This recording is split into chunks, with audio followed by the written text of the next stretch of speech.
ಹುಟ್ಟಿದ ತಕ್ಷಣ ನಮಗೆ ನಾವು ನಮ್ಮ ಮನೆಯಲ್ಲಿ ಬೆಳೆದಿರೋದು ಕನ್ನಡ ಭಾಷೆಯ ಒಂದು ಮಾತನಾಡುತ್ತ ವಿಷಯ ಏನಂದ್ರೆ ಕನ್ನಡ ಹೇಗೆ ಉಳಿಯುತ್ತೆ ಅಂತಂದ್ರೆ ನಾವು ಮಾತನಾಡುವುದರ ಮೂಲಕ ನಾವು ಎಷ್ಟೆಷ್ಟು ಕನ್ನಡ ಪದಗಳನ್ನು ಬಳಸ್ತೀವಿ ಅದು ಉಳಿತಾ ಹೋಗುತ್ತೆ ಮುಂದಿನ ಪೀಳಿಗೆ.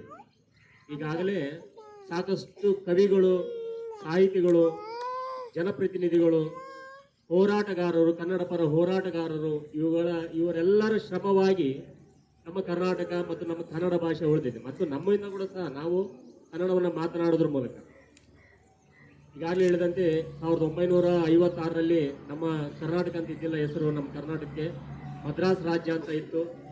ಅದಾದ ನಂತರ ಹರಿದು ಹಂಚಿ ಹೋಗಿರ್ತಕ್ಕಂಥ ಎಲ್ಲ ಕನ್ನಡ ಭಾಷೆಗಳನ್ನು ಪ್ರಾಂತ್ಯಗಳನ್ನು ಒಂದು ಮಾಡಿ 1973 ನವೆಂಬರ್ 1ರಂದು ಕರ್ನಾಟಕ ಅಂತಂದೇಳಿ ನಾಮಕರಣ ಮಾಡ್ತಾರೆ. ಅವತ್ತಿಂದ ನಮಗೆ ಕರ್ನಾಟಕ ಅಂತ ಎಂದಾಯ್ತು ಅಂದರೆ 1973ರಿಂದ ನಮಗೆ ಕರ್ನಾಟಕ ಅಂತಂದ್ರೆ ಅಧಿಕೃತವಾಗಿ ದೇವರಾಜ್ ಮುಖ್ಯಮಂತ್ರಿ ಇದ್ರು, ದೇವರಾಜ್ ಅರಸು ಅವರು.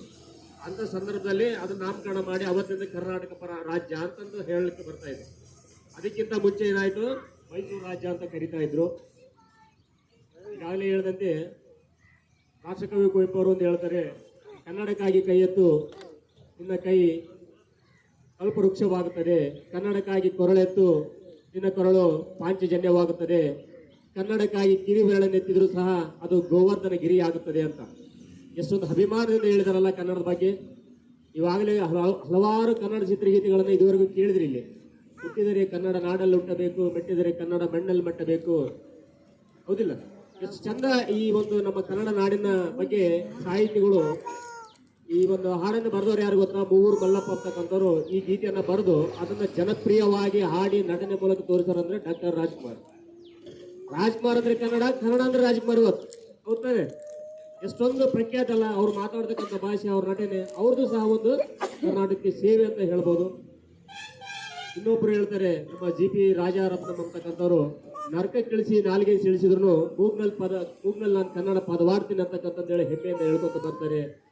ಉದಯವಾಗಲೇ ನಮ್ಮ ಚೆಲುವ ಕನ್ನಡ ನಾಡು ಅಂತಂದು ಹೇಳ್ತಕ್ಕಂಥ ಉಯಿಲುಗಳು ನಾರಾಯಣರಾವ್ ಅವರು, ಆಲೂರು ವೆಂಕಟರಾಯರವರು, ಸಾಕಷ್ಟು ಮಹನೀಯರು. ಎಷ್ಟು ಹೋರಾಟ ನಡೀತಾ ಅಂದ್ರೆ ಮೊದಲೆಲ್ಲ ನಮ್ದು ಕರ್ನಾಟಕ ರಾಜ್ಯ ಅಂತಾನೆ ಇರಲಿಲ್ಲ, ಎಲ್ಲ ಹರಿದಂಚೋಗಿ ಇಡೀ ಭಾರತ ಒಕ್ಕೂಟ. ಇವತ್ತು ನಾವು ಹೇಳ್ತಿದ್ರೆ ನ್ಯಾಷನಲ್ ಫ್ಲಾಗ್ ಯಾಕೆ ಇದನ್ನ ಮಾಡಿದ್ವಿ, ಆರಿಸಿದ್ವಿ ಅಂತಂದ್ರೆ ಯಾವತ್ತು ರಾಜ್ಯಗಳು ಅಂತಂದು ಹೇಳಿಬಾರ್ದು. ಮಾತ್ರ ಒಕ್ಕೂಟ ಸರ್ಕಾರ ಅಂದ್ರೆ ಭಾರತ ಸರ್ಕಾರ ಹೆಂಗೆ ಅಂತಂದ್ರೆ ನಮ್ದು ತಾಯಿ ಇದ್ದಂತೆ, ರಾಜ್ಯಗಳೆಲ್ಲ ಹೆಂಗೆ ಅಂದ್ರೆ ಮಕ್ಕಳಿದ್ದಂತೆ. ಮಕ್ಕಳು ಹಾಳಾದ್ರೆ ತಾಯಿ ಕೊಡ್ತಾ, ತಾಯಿ ಹಾಳಾದ್ರೆ ಮಕ್ಕಳಿಗೆ ಕೊಡ್ತಾ. ಹಾಗಾಗಿ ಯಾರು ರಾಜ್ಯ ಅಂತಂದೇಳಿ ಭಾರತವನ್ನು ಮರೆಯಬಾರ್ದು. ಕರ್ನಾಟಕರು ಕರ್ನಾಟಕ ಬೇಕು ಅಂತಂದೇಳಿ ಕರ್ನಾಟಕದ ಬಗ್ಗೆ ಹೋರಾಟ ಮಾಡೋದು, ಆಂಧ್ರದವರು ನಮಗೆ ಆಂಧ್ರ ಭಾಷೆ ಮುಖ್ಯ ಅಂತಂದು ಅವರು ಹೋರಾಟ ಮಾಡೋದು, ಕೇರಳಿಗರು ನಮಗೆ ಕೇರಳ ಮುಖ್ಯ ಅಂತ ಅವರು ಹೋರಾಟ ಮಾಡೋದು. ಈ ತರ ಮಾಡಿದಪ್ಪ ಅಂದ್ರೆ ಭಾರತ ಯಾರಿಗೆ ಬೇಕು, ಹೌದಾನೆ? ಹಾಗಾಗಿ ಈ ರೀತಿ ಆಗಬಾರ್ದು. ನಮ್ದು ಒಕ್ಕೂಟ ಸರ್ಕಾರ, ಸಂಸದೀಯ ಆಡಳಿತ ನಮ್ಮದು ಭಾರತ ಸರ್ಕಾರ. ಹೆಂಗಂದ್ರೆ ಇಡೀ ದೇಶವನ್ನ ಒಕ್ಕೂಟ ಸರ್ಕಾರ 31 ನಮ್ಮ ದೇಶದಲ್ಲಿ ರಾಜ್ಯಗಳಿದ್ದಾವೆ, ಅವೆಲ್ಲವೂ ಕೇಂದ್ರಕ್ಕೆ ಪ್ರತಿನಿಧಿ ಆಗಿರ್ತವೆ. ಒಕ್ಕೂಟ ಸರ್ಕಾರ ಹೇಗೆ ಹೇಳ್ತೋ ಹಾಗೆ ರಾಜ್ಯ ಸರ್ಕಾರಗಳು ಕೇಳಿ ಅಖಂಡ ಭಾರತವನ್ನ ನಾವು ಯಾವಾಗಲೂ ಸ್ಮರಣೆ ಮಾಡ್ಬೇಕಂತ ಹೇಳ್ತಾ, ಸಾಕಷ್ಟು ಮಂದಿ ಸಾಹಿತಿಗಳು ಬಹಳ ಹೆಮ್ಮೆಯಿಂದ ಹಾಡಿ ಹೊಗಳಿ ಬರೆದಿದ್ದಾರೆ. ಕುವೆಂಪು ಅವರು, ದಾರಾ ಬೇಂದ್ರೆ ಅವರು, ಸುಮಾರು 8 ಜ್ಞಾನಪೀಠ ಪ್ರಶಸ್ತಿ ಈ ನಮ್ಮ ಕನ್ನಡ ನಾಡಿಗೆ ಸಿಕ್ಕಿದೆ. ನಮ್ಮ ಶಿಕ್ಷಕರು ಹೇಳಿದಂತೆ ಈಗಾಗಲೇ ಶಾಸ್ತ್ರೀಯ ಸ್ಥಾನಮಾನ ಕೂಡ ದೊರೆತಿದೆ ನಮ್ಮ ಕನ್ನಡ ಭಾಷೆಗೆ. ಮತ್ತು ಸಂವಿಧಾನದಲ್ಲಿ ಭಾಷೆಗಳು ಅಡಕಾಗಿರ್ತಕ್ಕಂಥ ಭಾಷೆಗಳಲ್ಲಿ ಕನ್ನಡವೂ ಒಂದು ಅಂತ ಹೆಮ್ಮೆಯಿಂದ ಹೇಳ್ಕೋಬಹುದು. ಕನ್ನಡದ ಮೊದಲ ಮನೆತನ ಕದಂಬ ಮನೆತನ ಅಂತಂದು ಹೇಳ್ಬೋದು.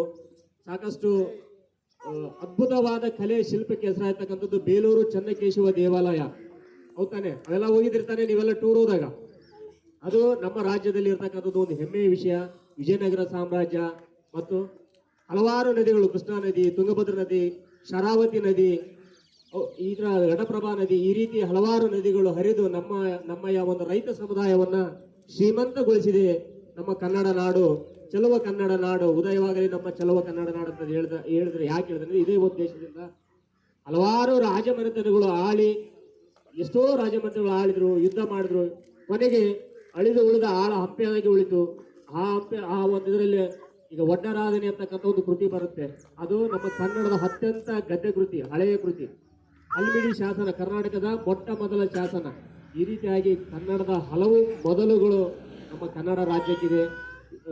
ಈ ಇದು ಹಂಪಿ ವಿಶ್ವವಿಖ್ಯಾತ ಪಟ್ಟಿಗೆ ಸೇರ್ತಕ್ಕಂಥದ್ದು ಹಂಪಿ ಇಟ್ಸ್ ಎ ಮಿರಾಕಲ್ ಅಂತಂದು ಹೇಳಿದ್ರು. ಅಲ್ಲಿರ್ತಕ್ಕಂಥ ಒಬ್ಬ ಪರ್ಷಿಯನ್ ರಾಯಭಾರಿಗಳು ನಮ್ಮ ಹಂಪಿಯನ್ನು ನೋಡಿ it's A wonder of the in national geography ಅಂತಂದು ಹೇಳ್ಬಿಟ್ಟು ಹೇಳ್ತಕ್ಕಂಥ ಮಾತು ತುಂಬಾ ಸತ್ಯ. ಯಾಕಂದ್ರೆ ಅಷ್ಟೊಂದು ಶ್ರೀಮಂತ ಪರಂಪರೆಯನ್ನು ಒಳಗೊಂಡಿರ್ತಕ್ಕಂಥದ್ದು ಕನ್ನಡ ನಾಡು.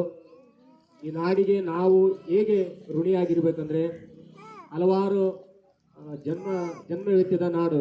ನಾ ಹೇಳಿದೆ 8 ಮಂದಿ ಜ್ಞಾನಪೀಠ ಪ್ರಶಸ್ತಿ ಪಡೆದಿದ್ದಾರೆ. ಅದೇ ರೀತಿ ಹಲವಾರು ಕನ್ನಡ ಸಾಹಿತ್ಯಗಳನ್ನು ಬರೆದಿದ್ದಾರೆ. ಕುವೆಂಪು ಅವರು ಪುಸ್ತಕಗಳನ್ನು ಓದ್ರಿ, ನೀವು ಮುಂದೆ ದಾರಾ ಬೇಂದ್ರೆ ಅವ್ರ ಪುಸ್ತಕಗಳನ್ನು ಓದ್ರಿ, ಮತ್ತು ಎಸ್.ಎಲ್. ಭೈರಪ್ಪನಂತವ್ರ ಪುಸ್ತಕಗಳನ್ನು ಓದ್ರಿ. ಈ ಮೂಲಕ ಏನಂದ್ರೆ ಕನ್ನಡ ಉಳಿವಿಗೆ ನೀವೆಲ್ಲರೂ ಕಾರಣೀಭೂತರ ಆಗಬೇಕು. ಹಾಗಾಗಿ ಮಾತ್ರ ಕನ್ನಡ ಶ್ರೀಮಂತವಾಗಿ ದೇಶವಾಗಿ ಉಳಿಯುತ್ತೆ. ನಮ್ಮ ಪ್ರತಿ ವರ್ಷನೂ ಕನ್ನಡ ರಾಜ್ಯೋತ್ಸವ ಬರುತ್ತೆ. ನಾವು ಬಾರಿಸು ಕನ್ನಡ ಡಿಂಡಿಮವ ಓ ಕರ್ನಾಟಕ ಹೃದಯ ಶಿವ ಅಂತ ಹಾಡ್ತೀವಿ, ಕುಣಿತೀವಿ, ಸಮೃದ್ಧವಾಗಿ ಈ ಒಂದು ಹಬ್ಬವನ್ನು ಆಚರಣೆ ಮಾಡ್ತೀವಿ. ಪ್ರಪಂಚ ಇರೋವರೆಗೂ ಕನ್ನಡ ಪದಗಳು ನುಗ್ಲಿ ಅಂತಂದೇಳಿ ಜಿ ಪಿ ರಾಜರತ್ನಂ ಅವರು ಹೆಮ್ಮೆಯಿಂದ ಹಾಡಿದ್ದಾರೆ. ಅಂತ ಮಹಾನ್